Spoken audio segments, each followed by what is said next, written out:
So I'm with the one and only DJ Dexxmaster. Hello. First of all, tell me about your name.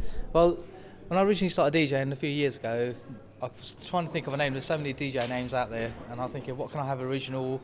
And when I first started, I just used my name, DJ Immy. Right. And I didn't think it had a bit of a catch to it and all that. So as I obviously got a little bit better and all that, I thought, well, let's mess around with the name, and I'll call myself Dexxmaster, as in Master of the Dex. But instead of Decks, I just used Dexx. So that's where it came from. I like it a lot. That's the reason Dexxmaster. Yeah.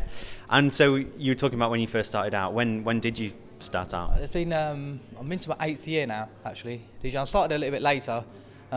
It's probably a usual thing, I used to go out clubbing, and you go to these places and some of the DJs are, they're probably not what you wanted, and I thought, well, maybe I could have a go at this. I've always been into music. I grew up listening to different kinds of music and the people I grew up with, and I thought, let me give it a go. Luckily, I had a couple of friends who were DJs, and they kind of threw me in the deep end. I'd go to a bar like locally in Luton, where I'm from, and I'd get the first half hour, an hour. And it was like a real eye-opener, because when you first started, you see these DJs, you think, oh, that's easy, I can do that. They're just mixing. You don't realise how much it actually takes until you start doing it yourself. Yeah.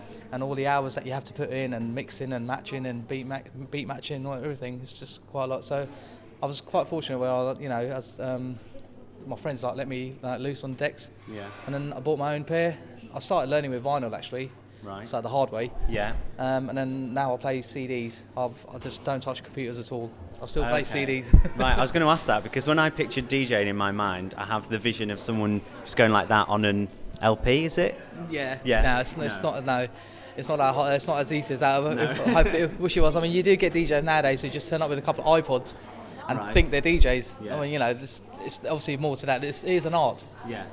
It's not just mixing two songs together. It's having the next 3, 4, 5 songs in your head. If somebody from the crowd comes and asks you, oh, could you play this, could you play that? Trying to mix it in with when you can play it, when you can't play it, or, you obviously get people coming in, can you play that? And 2 songs later, they come to, oh, you haven't played my song yet. They don't understand, well, you can't, suddenly if you're playing hip-hop, suddenly just quickly bring in funky house or dubstep, you have to play it when you're playing that genre. Yeah.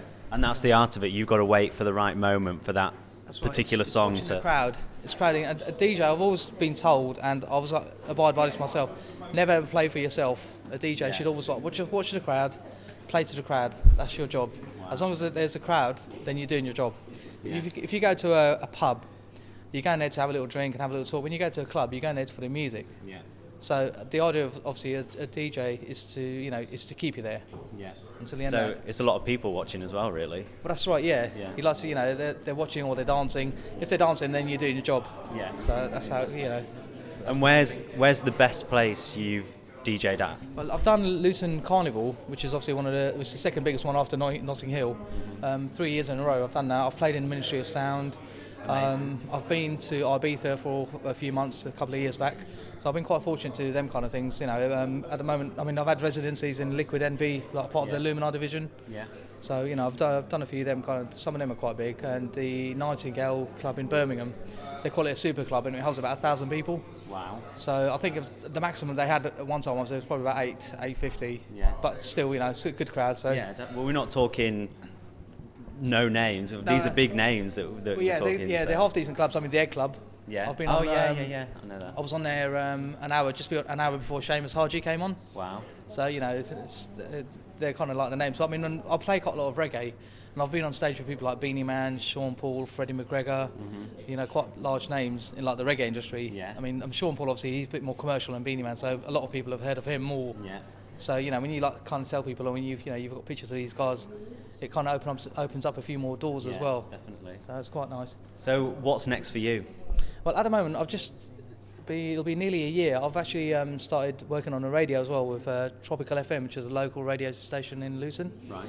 I've managed to get myself a slot on there, which is going quite well. I'm just working on that really, and I was just trying to open up maybe a few more residencies in London again. It's like with travelling and stuff as well. When you're a bit younger, it doesn't matter where you can go. As you get a little bit older, you kind of pick and choose. Oh, I don't know if I can go there for a month. Yeah. I don't know if I can go there for a couple of weeks, or so. Yeah. Just wherever it opens, I'm open to offers. Good stuff. So the future's pretty bright then. I like to think so. I hope so. Yeah. At the end of the day, DJs obviously play music. As long as people appreciate my music, if you go to a club and at the end of the night you say to yourself, you know what, that DJ there, like, he's quite good. You'll invite your friends. Before you know it, your friends are inviting their friends, and that's half your job done. Yeah. That's how you bring up your following. So. Definitely. Well, I'll be the judge of that later tonight, I think. So. So finally, if anyone watching this was thinking about becoming a DJ, what tips would you give them? Just practice. Practice with either vinyl or CD. Do not use computers until if you want to a bit later on. But really, it's an art. Practice it. Learn how to mix and match, beat and match. Don't just practice with house music, which is like just 130 BPM, whatever. Try hip hop, try R&B, try reggae, try loads of different beats. And once you get them all in your head, you become a natural. World's your oyster. Yeah, too right. And you have to try to do something that's going to be different. You can have 1,001 R&B DJs out there. What's going to make you different? And we're going to want people to come and watch you instead of that other one. You can both play the same kind of music in a different way, but why would you want to come and watch me instead of another DJ who's playing the same? So you have to like think ahead, think, well, what can I do that's going to make people kind of come see me or follow me? Yeah, definitely. It's just hard work. Like any job that you do, it's hard work. Practice. Even when you think, oh yeah, that's really good, I can do that. Still practice. Yeah. When you're in a large club, in a small club or like in a bar or pub, you can maybe get away with a little mistake here and there. When you're in a large club and there's other people around, and they can hear, and that's when it really matters. It has to be spot on every single time.